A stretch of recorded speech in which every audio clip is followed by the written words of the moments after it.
avec Lionel Agulot. Et j'ai été frappé par un phénomène dans ce salon dont je voulais vous parler, à savoir que finalement, vous savez qu'il y a deux énergies. L'énergie qui consiste à regarder la réalité, et voir ce qu'elle est, et l'énergie qui consiste à projeter un projet, un système, quelque chose qui nous tient à cœur, mais qui ne tient pas compte forcément de la réalité.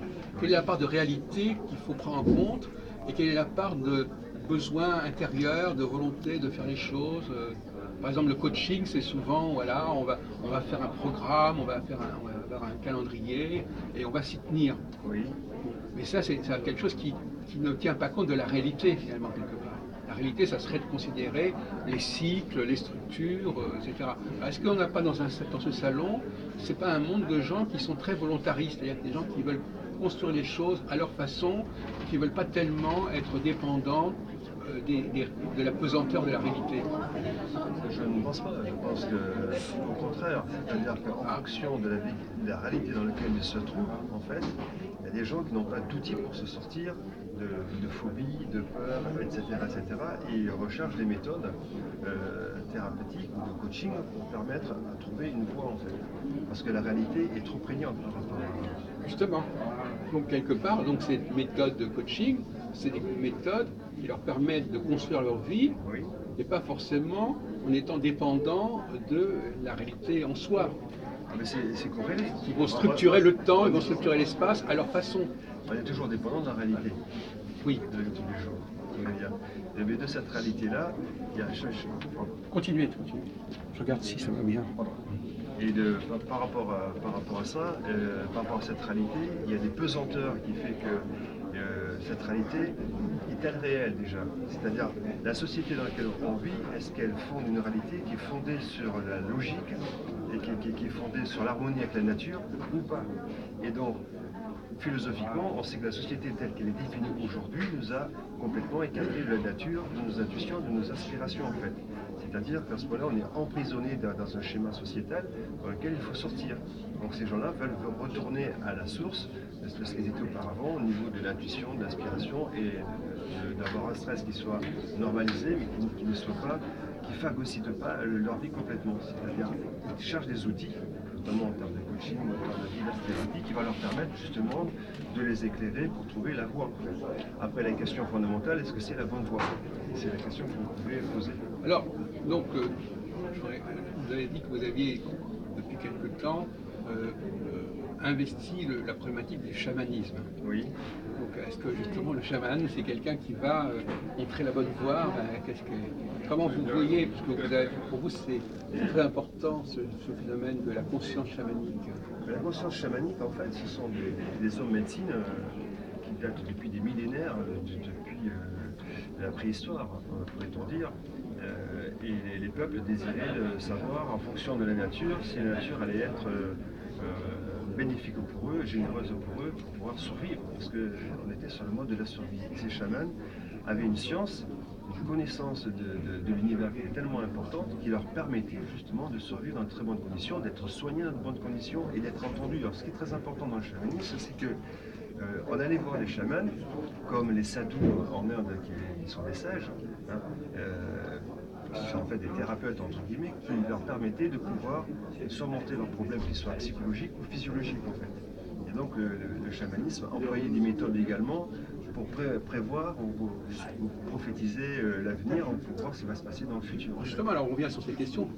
Connaître l'avenir, ça veut dire quoi? Ça veut dire le déterminer, connaître les déterminismes qui sont sous-jacents. C'est le déterminer pour agir en fonction. Oui, c'est comme un pouvoir d'agir sur les choses. Voilà, c'est l'impression. On est dans le domaine du pouvoir plus que du savoir à la limite. Enfin, absolument, mais vous savez, il y a quand même, on peut dire que les arbres sont chamaniques, parce que scientifiquement il est prouvé maintenant que les arbres peuvent appeler la pluie.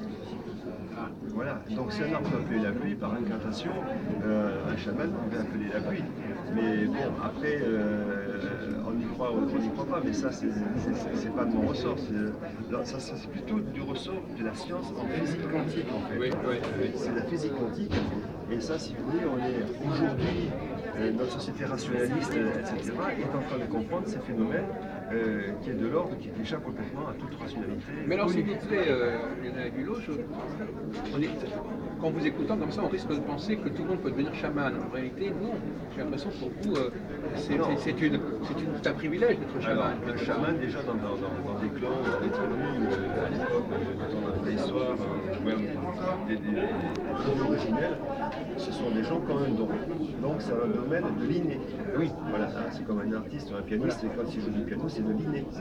Donc lui, il est dans l'inné, et les gens au qui départ. viennent le voir, ils reçoivent quelque chose que lui, il leur propose. Absolument. Donc, ils ne sont pas dans le même niveau. Ils ne sont pas du même niveau du champ vibratoire. Un chaman est un haut champ vibratoire, il a une perception des choses, on va dire supranormale, qui ne sont pas connus des gens qui ont un champ de fréquence plus bas au niveau vibratoire, voilà. en fin de compte. Voilà. Et donc, ceux qui sont de haut champ vibratoire aident les autres gens qui sont de bas champ vibratoire de monter pour pouvoir arriver à être bien dans leur peau, à minima, si vous voulez. Oui. Donc, on peut soigner déjà par la parole. Il faut savoir que la parole, le mot, c'est un chant. Parler d'un chant. Il y a le parler vrai comme le parler faux. Il y a le jeu, quand on joue au piano, on joue juste ou on joue faux. Mais ça part du même processus. D'accord. Et alors justement, moi quand vous parlez de vibration, je pense à rythmicité. Je pense qu'on dépend d'énergies qui n'ont pas la même, qui ont des processus cycliques plus ou moins longs. Quelqu'un qui a un processus long, il a un travail en profondeur que n'a pas la personne qui dépend d'un processus court. Et quand je dis ça, je pense évidemment en tant qu'astrologue à des énergies, par exemple comme Saturne, qui est par exemple plus rapide, plus lente que Jupiter, par exemple. Ou Mars, qui est encore plus rapide que Jupiter. Donc plus on a une cyclicité brève, plus finalement on reste un peu à la surface des choses, quelque part. Si on n'est pas aidé par en haut. Oui, c'est exact que si on est pris par la vie de tous les jours, eh bien il se passe un phénomène, c'est qu'on ne voit plus, on devient aveugle en fait. Et seuls ceux qui ne font rien, les sadhus ou les maîtres ou les artistes, vont pouvoir voir les choses que les autres ne peuvent pas voir parce qu'ils travaillent. Mais par contre, vous n'êtes pas dans l'astrologie du tout, apparemment. Alors, je ne suis pas l'astrologie parce que moi je ne peux pas tout faire.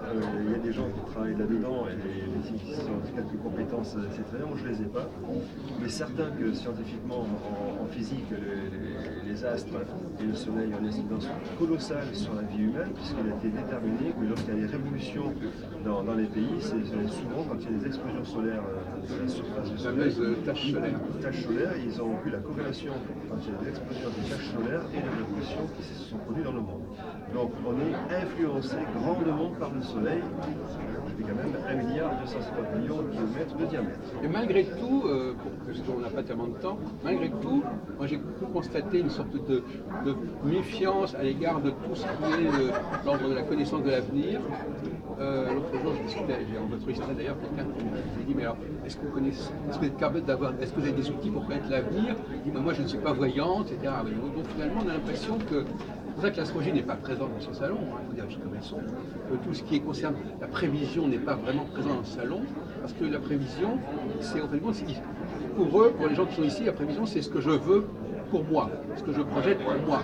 C'est pas de tenir compte de je ne sais quel cycle ou quel rythme extérieur.